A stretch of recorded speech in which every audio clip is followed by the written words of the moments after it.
In an endorsement of the bold steps taken by the UN against the Iranian-backed Houthi rebels, His Excellency Abdullah al-Malami, Saudi Arabia's ambassador to the UN, called the sanctions, and I quote, a result of the non-compliance of the Houthis, and if they continue to behave badly, they will face further consequences. He also said this. There is nobody who is more concerned about the humanitarian situation in Yemen than Saudi Arabia.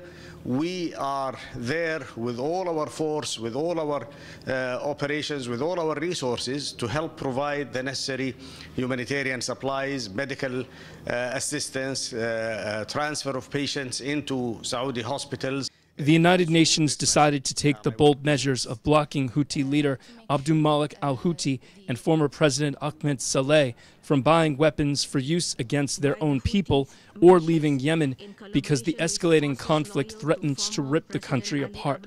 The idea is to stem the flow of weapons to the men and make life miserable while they remain in non-compliance. We're very glad to adopt Security Council Resolution 2216.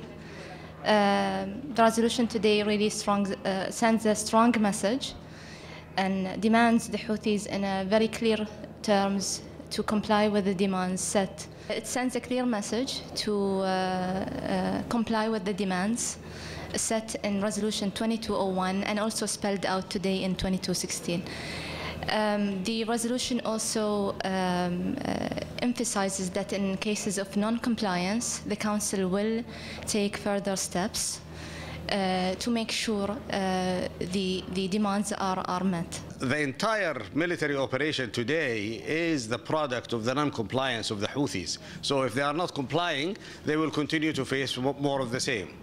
The UN Security Council felt it had no choice but to act as the security situation in Yemen became even more dangerous than it was since the Security Council last acted.